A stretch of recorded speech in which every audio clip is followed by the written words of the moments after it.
A good definition is a statement that can help you identify or classify an object. A good definition has several important components. The one that I'm concerned with you knowing, a good definition is reversible.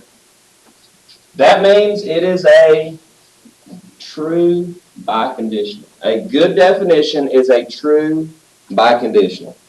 Think of it like this. If you're taking a matching test,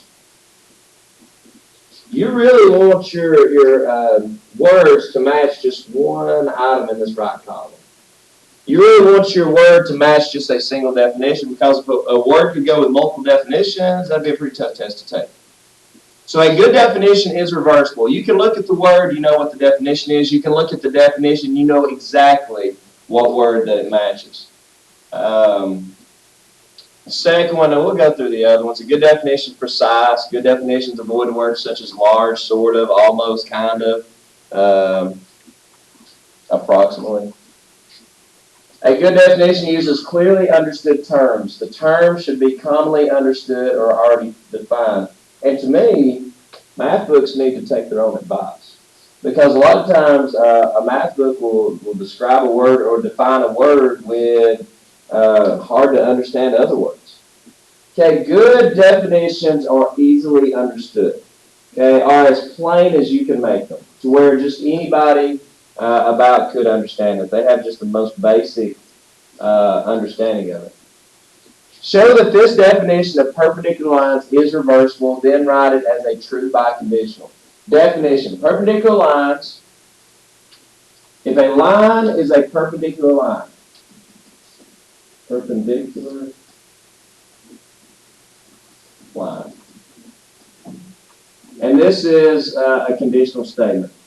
We should be able, if this is a good definition, we should be able to break it down and write it as a conditional statement and its converse. And they both should be true. If you've got perpendicular lines, that implies, or if two lines are perpendicular, then they intersect to form right angles. The converse of that. If two lines intersect to form right angles, that implies that they are perpendicular lines. Again, a good definition is reversible. That means you could write it as a conditional statement and you could write it as its converse, and they would both be true. So my question now is this a good definition? Are perpendicular lines, if I have two lines that are perpendicular, and we all know what perpendicular lines look like. If I have two lines that are perpendicular, does that mean that they intersect to form right angles? Yeah, true. If I've got two lines that intersect to form right angles, does it mean that those two lines are perpendicular? Yes, true. So is this a good definition? Yes. And something else, does it use pretty simple terms as far as understanding? Yes, it's precise. This would be a good definition of what perpendicular is. Is this a good definition? Explain why or why not. A cat is an animal with whiskers. And again, I'm not going to write all this down. But a good definition, again, is biconditional. It works forwards, it works backwards. If you have a cat, number one, does it have whiskers? Yes. Oh, that's a good definition then, right? No. Because it needs to be reversible. So if you have an animal with whiskers, is it a cat? Not necessarily. What other animals have whiskers? Catfish. Okay, dogs have little whiskers. Yeah. So just because an animal's got whiskers does not mean it's a cat. So you see that what I mean by reversible. Good definitions work forwards and backwards. Let's look at this. A segment is part of a line. Is a segment part of a line? Yes. Is a part of a line always a segment? No. What about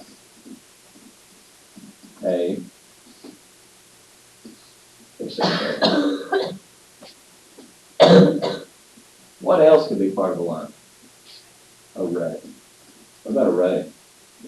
Just because something's a part of a line doesn't necessarily mean that it's a line segment.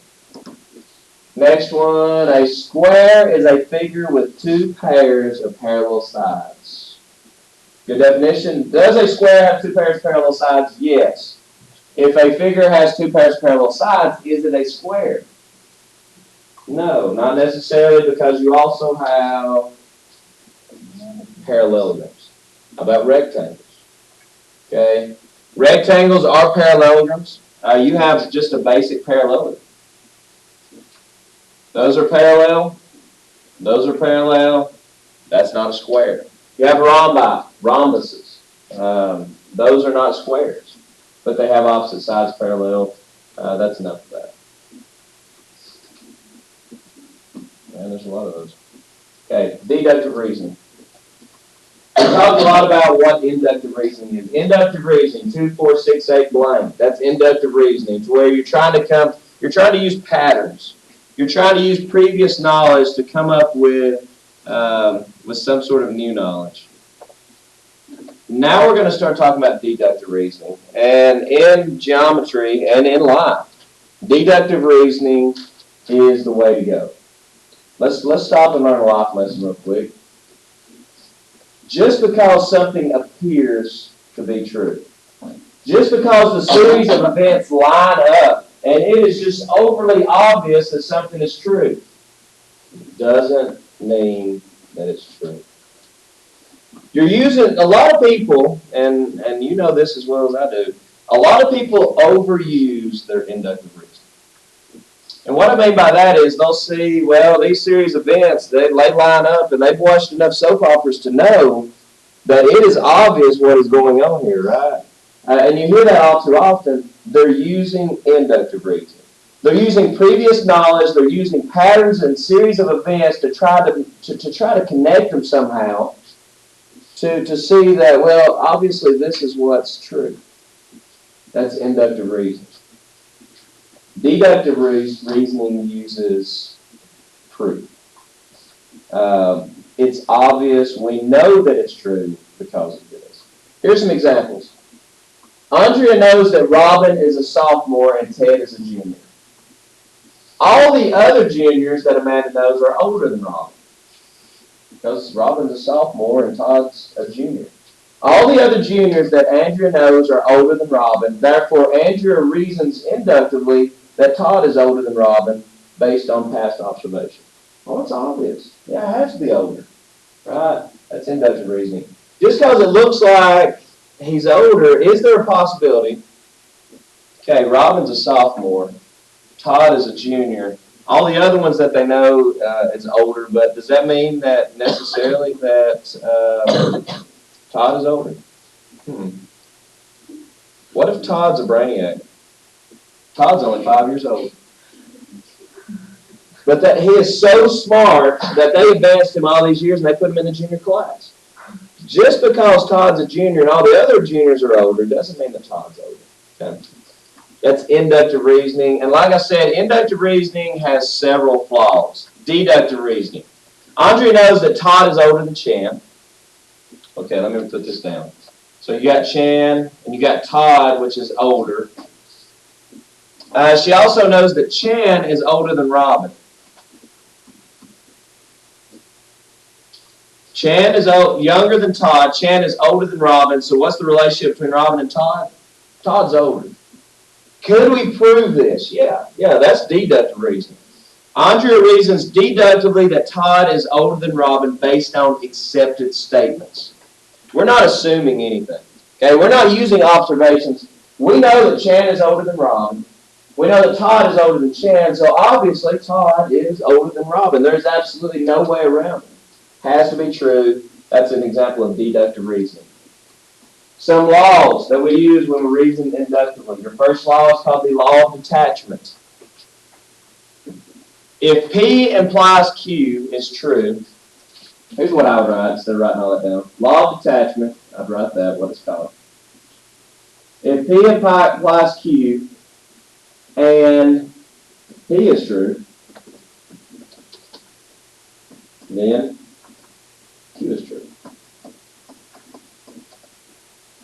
That's the law of detachment. You know what else we call it? Common sense. And you've already used this law. If it's raining outside, then I'm carrying an umbrella to work. And we look outside, it's raining. And that's what this law says. If P implies Q, if it is raining outside, I'm carrying an umbrella. And we know that P is true. So we look outside, hey, look, it's raining. Then guess what? Q is going to be true also. I'm carrying an umbrella. Okay, if P implies Q is true, and P is true, then we know Q must also follow and be true as well. That's called the law of detachment. Example. Jamal knows that if he misses practice the day before the game, I like this example. Jamal knows that if he misses the practice the day before the game, then he will not start in the game. Jamal misses practice on Tuesday. Guess what? He concludes that he will not be able to play the game on Wednesday or start the game on Wednesday. That is the law of detachment. We know that, here's our P implies Q. If he misses practice the day before the game, then he will not be a starting player in the game. That's your P, that's your Q. Your P is, or your hypothesis, misses practice the day before the game. Conclusion, he will not start. We know that Jamal misses practice on Tuesday. He missed the practice the day before the game, so we can conclude he will not be able to start the game on Wednesday. Law of detachment. Makes sense. If two angles form a linear pair, then they are supplementary. Let's write this in if-then form. Linear pair, we already know that, right? Linear pair implies supplementary.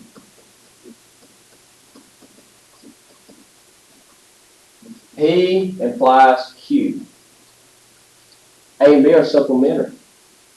So A and B must form a linear pair. Is that the law of detachment? No. No. If P implies Q, and we know that P is true, then we also know that Q is true. And I'll give you an example here of showing you that this isn't always true. If two angles form a linear pair, then they are supplementary. We know that's true. But is it also true if two angles are supplementary, they form a linear pair? No.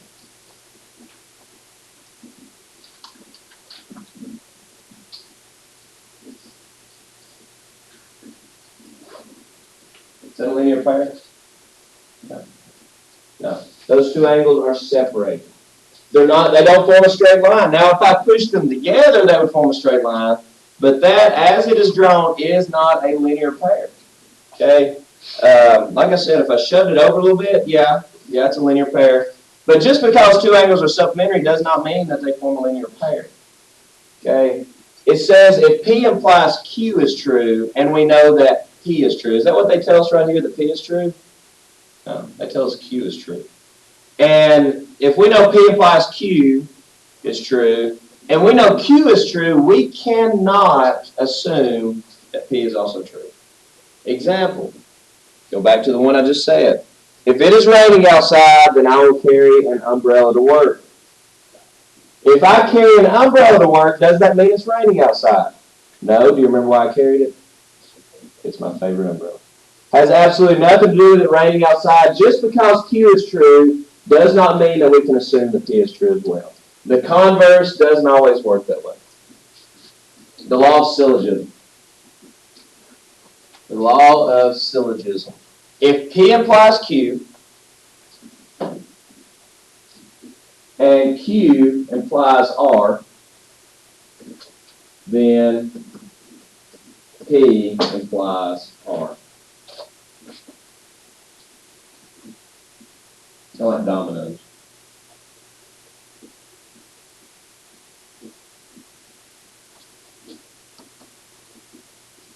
And also, it's kind of like a cause and effect type thing. P implies Q, Q implies R, then P implies R. Here's the rest of the story. I told you on it. If it's raining outside, I'm going to carry an umbrella. If I carry an umbrella to work, then people are going to make fun of my pink umbrella. So therefore, if it is raining outside, guess what? When I get to work, people's going to make fun of my pink umbrella. That's what the law of syllogism is. P implies Q, Q implies R. It's raining, I carry my umbrella. I carry my umbrella, people make fun of it. Therefore, if it is raining, I will get made fun of at work. Okay? You pretty much are cutting out the middleman. You're going straight from, okay, if I have to do this, or if I do this, then this will eventually happen. I mean, you could go several steps further. If A implies B, and we know that B implies C, and we know that C implies D, and we know that D implies E, then guess what? If A happens, E happens. Okay, that's the law of syllogism. Example. Over the summer, Mike visited Alabama. Given the following true statements, can you conclude that Mike visited the Civil Rights Memorial? Did he visit the memorial? If Mike visits Alabama, then he will spend a day in Montgomery. If he spends the day in Montgomery, then he will visit the Civil Rights Memorial. So if he visited Alabama, did he go to the memorial? Yes, that's the law of syllogism. Since this happened, this happened. And now that we know that that happened, we know that he visited the memorial. Law of syllogism, yes, he visited the memorial. Write some conditional statements that can be made from the following true statements using the law of syllogism. If a bird is the fastest bird on land, then it's the largest of all birds. Let's just do a couple of these. If a bird is the largest of all birds, then it's an ostrich. We can put those two together. If a bird is the fastest bird on land, then what? It is an ostrich. We combine the two statements. We cut out the middleman. Fastest bird on land, largest bird. Largest bird, ostrich. Therefore, if it's the fastest bird on land, it's an ostrich. Law of syllogism. We'll do one more. We can also combine 1 and 4. If a bird is the fastest bird on land, it's the largest. If a bird is the largest, it is flightless. Therefore, if a bird is the fastest bird on land, then it is flightless. So fastest also implies flightless. There's another way we can combine those. Those are the law of syllogism. Okay, now it's the fun part. Let's do some proofs. We'll probably do a couple of these, and then we'll be done for the day, and I'll give you some time to work in on work. I'm going to give you a second to write these down. The addition property of quality. Notice that all of these are properties of qualities. So we're going to abbreviate them as POE, POEs. The addition property of quality. And what I would do, if I were you, I would just make a list of these and leave a little bit of space. And instead of doing it the way they did it, instead of coming over here and writing this stuff, I'll give you some examples of them. So addition POE, subtraction POE, multiplication POE, division POE. Just list those out and then, leave, like I said, leave a little bit of space and I'll give you an example of each. First property. The addition property of equality is simply this. Guys, you've solved equations before. X minus 3 equals 6. How do we solve that equation? How do we get rid of minus 3? We do what? Plus 3. And if you remember back from Algebra 1, what you're actually doing there is you're adding 3 to both sides. It cancels here and X is 9. The reason you can do that, you've got a balance. You've got a set of scales. Imagine this is a set of scales. Okay, it's balanced out. If you got equal measures on each side, X minus 3 on this side, 6 on this side. If you add 3 to both sides of that scale, it stays equal. And the same thing works in reverse. The subtraction property of equality states if you want to solve X plus 3 equals 7, to get rid of plus 3, we've got to do minus 3 to both sides. That's the subtraction property of equality. The multiplication property of equality says if you have X divided by 3 equals 4, to get rid of divided by 3, we can multiply by 3. And the division property of equality says that if you have 3x equals 6, to get rid of times 3, we divide by 3. So these properties of equalities you use every time you solve an equation. Next up, the reflexive property of equality. This is the tough one. Says that everything is equal to itself. 3 is equal to 3. X is equal to X, A is equal to A. Everything equals itself. Now, a lot of people get it mixed up with symmetry.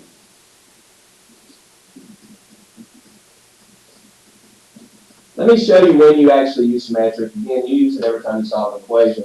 If I ask you to solve 7 equals X minus 4. Okay, first step, you would actually use addition property of equality, and you would get 11 equals X. Y'all leave your answer like that? Most of you don't, do you? And it just bothers me to leave it as 11 equals X. Most of the time I rewrite it, right? X equals 11. Why can we do that? Well, if 11 is equal to X, then X must equal 11. It's reversible. Okay? It's symmetrical. So anytime you have like A equals B, you can rewrite it as B equals A. Every time you have 3 equals R, then R equals 3. Okay? You can write it either way. If it's equal one way, it's equal the other way. That's the symmetric property of equality. The transitive property of equality, I put a big star next to this one. This one's big. This one's very useful. Let's say that X equals 3. And X also equals Y. Anybody conclude anything from that? Y has to be 3 too, right? If X is 3 and X is also Y, then Y must be 3. If X equals 3 and X equals Y, then that implies that Y equals 3. That's the transitive property. And here's some visual examples of that. Look at these 3 drawings here.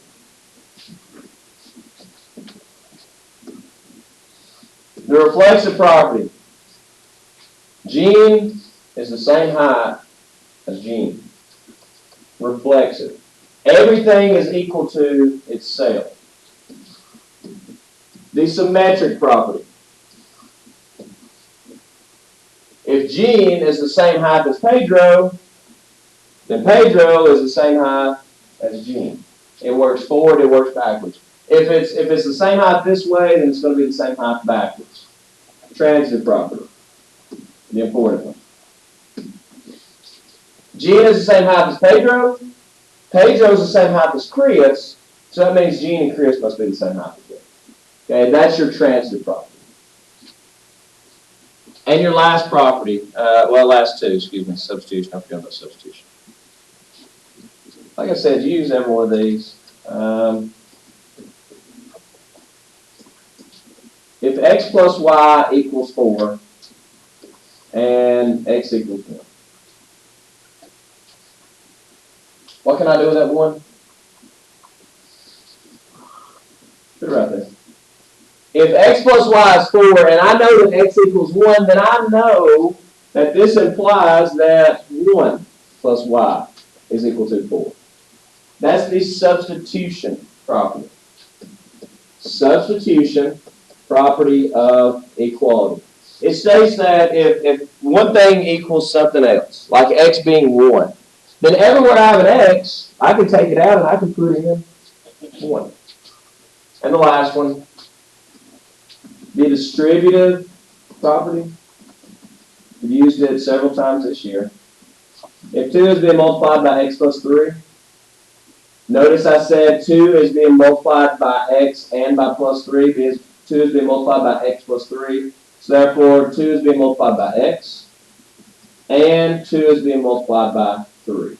The distributive property is a way for us to remove parentheses. That is not the only distributive property. While we're talking about it, let's go ahead and get this knocked out as well. 3x plus 9 divided by 3. This is also the distributive property. Everything is being divided by 3. Not just the 3x, but also the 9. So we can actually distribute this. We can say 3x divided by 3, which is 1x, plus 9 divided by 3, which is 3. Again, both of those are examples of distributive property. In geometry. Again, inductive reasoning, that's all good and well. But in geometry, in order to truly prove that something is a fact, we use a geometric proof. We're not going to start with geometric proofs. We're actually going to start with algebraic proofs just to show you the whole setup, because we don't know enough about the geometry side of the start just jumping into geometric proofs. So we're going to start with something a little bit more basic and show you the setup. Prove that if, notice you have an if-then statement. Your if, again, is your hypothesis. Your then is your conclusion. And what we want to do here, if I know this if part is true, I want to try to prove somehow that the then part is true. Given the hypothesis, we want to try to prove the conclusion.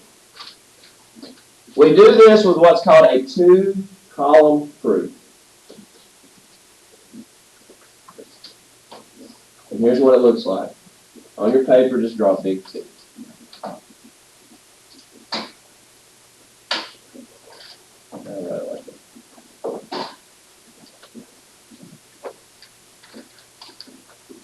And on this two column, you have statements and you have reasons.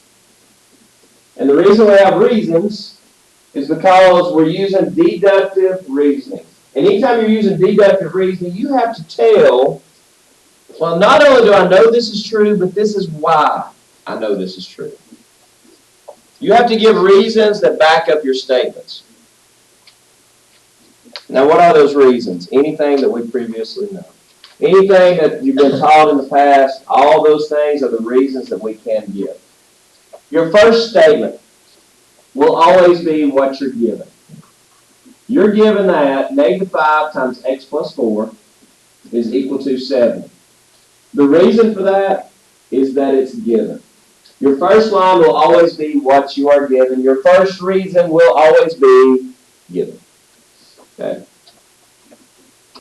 And our goal now is to go from this to this. We're starting with what we're given, and we're trying to work our way to our goals. So pretty much on this problem, what am I doing? I'm solving an equation. Okay? We're simply solving this basic equation, and we're given the reasons why each step is true. We've solved equations in the past, but we've never, Miss Green might have, I don't think she did, never really made you give the reason behind. Okay, step number 2. What would we do here? Next step, how would you solve this equation? Distribute, right? -5 times x and -5 times 4. And you've already given me the reason, haven't you? Your reason would be the distributive property of equality. And you see now why we're going to, or you're going to reduce everything and just write total property of equality there instead of having to write that out every time. You're going to abbreviate. Step number 3.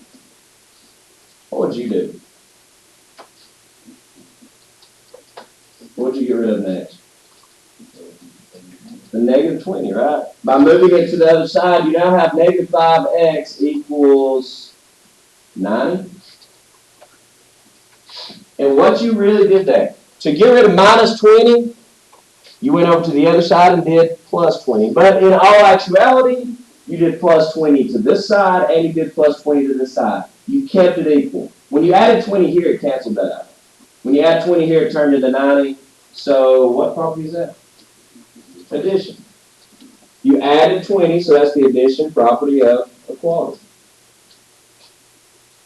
Last step.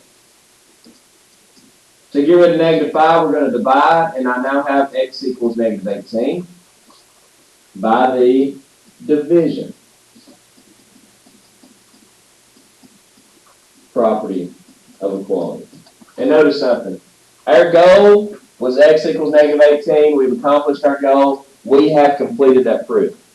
Again, a proof is just a series of steps going from point A to point B, trying to go from your given down to what you're trying to prove, or your then statement. So can we say that this is a true statement? If -5 times x plus 4 is 7, then x equals -18? Yes, that is a true conditional statement. Here you go, next problem. If the formula to convert a Fahrenheit temperature to a Celsius temperature is C equals that, then the formula to convert a Celsius temperature to a Fahrenheit temperature would be F equals that. Write a two-column proof to verify this conjecture. So if this is true, what we're trying to prove that this is also true. So this implies that. So our given statement would be C equals 5/9 F minus 32. That is given.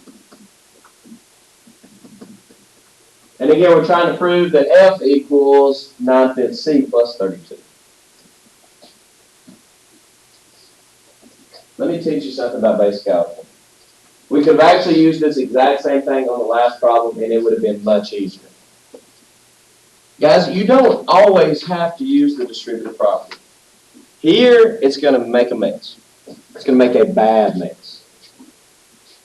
So everybody understand that 5/9 is being multiplied by everything in parentheses? Let's go back. You see that -5 is being multiplied by everything in parentheses?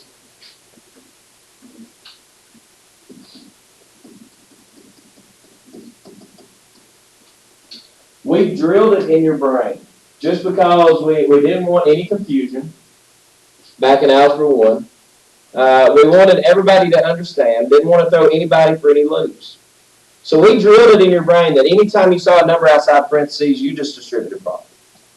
You don't have to.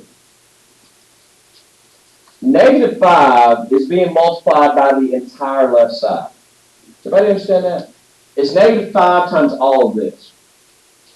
Why can't we just move the -5 over first? That's legal. Okay. How would you move it over? Divide. It's being multiplied, right? -5 times the left side. So since it's being multiplied by the left side, to move it to the right side, we will do the opposite or inverse operation, so we will divide. And look how much easier this makes this. Can anybody divide that by -5 for me? Negative.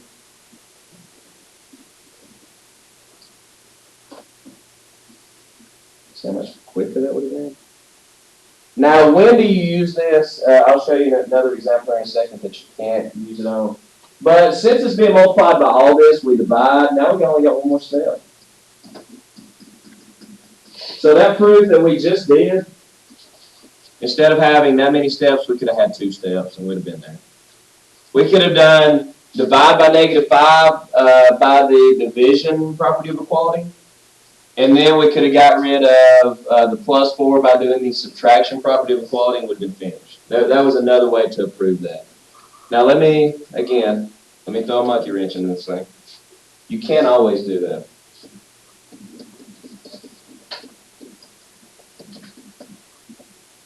Look at that equation.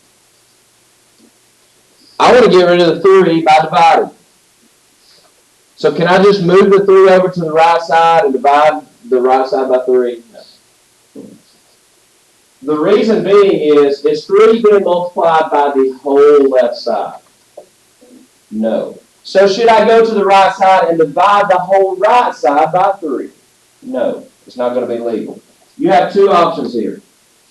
And I just want to show you that the method that we taught y'all for solving equations, there could be alternate methods. There could be other ways to solve these. What's another way that you could solve this one? What could you move first? Without distribute. Let's not distribute here. What could you move first? You could divide by 3, but what about, did you say the 9? Move the 9 over. +9 turns into -9. Now the 3 is being multiplied by the whole side. Now can we divide the right side by 3? Yes. Here's your other choice. If you want to divide by 3, then you can divide everything by 3. And then it would work. As long as you don't forget about that +9, it would be legal because technically you divided that by 3 also. That's the reason it canceled. You could have also done x plus 4 plus 3 equals 6. That would have been, you could have done it. As long as you divide every term by 3, that is legal. So now with that said, let's go back to this problem. Let's move 5/9 over first. Since 5/9 is being multiplied by everything in parentheses, to move it to the left side, I'm going to divide. How do you divide by 5/9? Multiply by the reciprocal, great. So you're going to multiply by 9/5. And that makes things so much easier. Now here's the dilemma. What do you call it? I don't care. Because did I divide by 5 nines? Yes. Did I multiply both sides by 9/5? Yes. Is that the division property of equality or is that the multiplication property of equality? I don't care which one you put.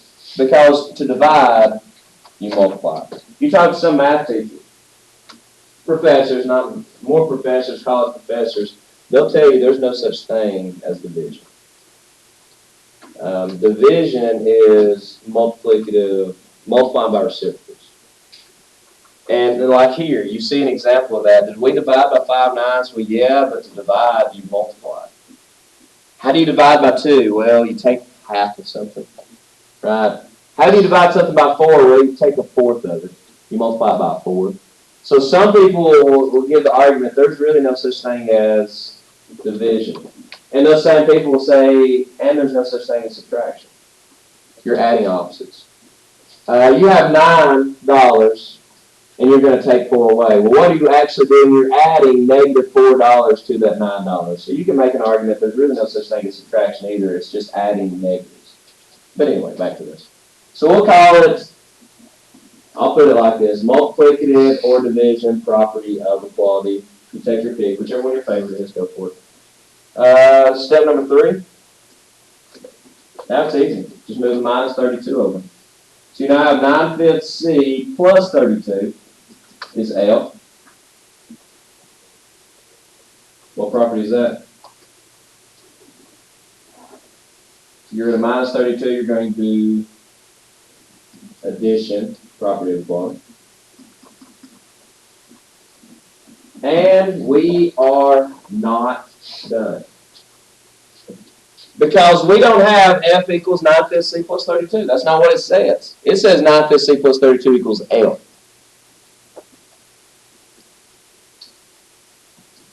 Step number 4. We write that as F equals 9/5 C, let's see, plus 32. Erica, do you know why we can flip that around like that? What property was that? Symmetric property of equality. There you go. Symmetric property of equality. If you have 9 equals x and you want x equals 9, you can flip it around because it is symmetric. The way I remember this, reflexive, like I said, reflexive and symmetric, it's hard for me sometimes to keep those different. Think about it like this. When you look in a mirror, reflexive, you see yourself. A on one side, A's on the other side. You see your reflection. You see a reflection or you see that same thing back. You're not flip-flopping it around. But that does have symmetry, doesn't it? That would have symmetry because the left-right sides are the same. But reflexive property is when A equals A, 2 equals 2, 3 equals 3. We'll use that later on. Again, your first statement will always be your given. And we're given, or your hypothesis. If this is true, then this is true. That's our goal. That's what we're trying to prove that this leads up to. You have 2 ways to start this problem. You can either get rid of the 8 or you can get rid of the 2 first. If you get rid of the 2 first, you've got to be really careful about what I showed you a little ago. The whole left side is not being divided by 2. Only 5x plus 1. So if you want to get rid of the 2 first, you don't forget about that 8. Okay? Kyle, what did you do first? Did you do anything with this 8 first? No, you did something with a 2. No, either one. That's about the only 2 options, sorry. Abby, did you do something different? Yeah, it is 8. There we go. So we have now 5x plus 1 divided by 2 equals 8. And Abby, what property was that? Good. Addition, property of equality. The addition property. Step number 3. Stephen, what'd you do next? Perfect. How'd you do it? Perfect. There we go. 5x plus 1 is 16. By the, like you said, multiplication. You multiply. The multiplication property of equality. Now let's go back. Just for everybody else that might have got rid of the 2 first. If you get rid of the 2 first, this is being divided by 2. So when you get rid of it by multiplying, you have to multiply all the other terms by 2. You'd have to do times 2 here and times 2 here. So you would end up with 5x plus 1 minus 16 equals 0, which when you move the 16 over would be this exact same thing. Okay. Cole, what do I need to do next? Subtract 1. So step number 4, I now have 5x equals 15 by, and he told me, guys, subtract. Subtraction, property of equality. And your very last step, Sierra, what does x equal? By the division property of equality. We tried to prove that x is equal to 3 if this was true, and we did that. X equals 3.